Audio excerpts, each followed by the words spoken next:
పంచాగుట్ట పోలీసులు అరెస్ట్ చేశారు. పంచాగుట్ట ఏసీపీ మోహన్ కుమార్ ఆధ్వర్యంలో విలేకరుల సమావేశం జరిగింది.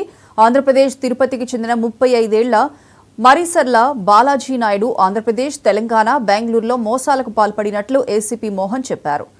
Balaji Naidu second hand mobile ఫోన్లను OLX ద్వారా ఒకరి దగ్గర నుండి ఎక్కువ మొత్తానికి రిజర్వ్ చేసి అదే ప్లాట్ఫామ్లో తక్కువ మొత్తానికి అమ్ముతానంటూ ఇద్దరిని మోసం చేసే ప్రక్రియను ఎంచుకొని నేరాలకు పాల్పడ్డాడని ఏసీపీ చెప్పారు. ఇలా 50 నుండి 60 లక్షల రూపాయలను కొల్లగొట్టినట్లు విచారణలో బయటపడిందని మోహన్ కుమార్ మీడియాకు చెప్పారు.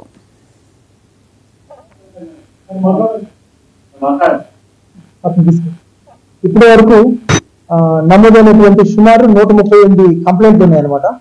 ఆ 138 కంప్లైంట్ కాకుండా మేము డైరెక్ట్ గా పోలీసు వాళ్ళు రిజిస్టర్ చేసిన కేసులు ఒక 19 ఉన్నాయి. ఇవే కాకుండా అతను ఇంకా అంటే సైబర్ క్రైమ్ పోర్టల్లో రిపోర్ట్ చేయని వాళ్ళు కూడా చాలా మంది ఉన్నారు. అంటే 200 వరకు చేసాడని చెప్పి అతనే ఒప్పుకుంటున్నాడు. ఈ మిగతా బాధితులను కూడా గుర్తించి మేము కేసెస్ రిజిస్టర్ చేసి ఇన్వెస్టిగేషన్ చేస్తాము. అయితే ఈ డబ్బులన్నీ కూడా ఇతను ఈ డఫాబెట్ యాప్ అని చెప్పి ఒకటి ఈ రమ్మీ ఇవన్నీ ఆడే యాప్స్ లోకి ఆన్లైన్ గేమింగ్ ఆడటం, ఈ డబ్బులు పోగొట్టడం.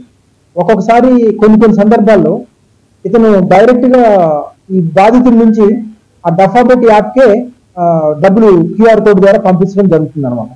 అంటే డైరెక్ట్ గా అక్కడ ఎక్కువ డబ్బులు వచ్చినట్టు దాంట్లో పోగొట్టడం, తర్వాత జల్సాలకు ఖర్చు పెట్టడం, అంటే వేరు ప్రదేశాలకు తిరగడం, జల్సాలు ఖర్చు పెట్టడం, ఇట్లా ఈ విధంగా సువర్ణభూమి ఇన్ఫ్రా డెవలపర్స్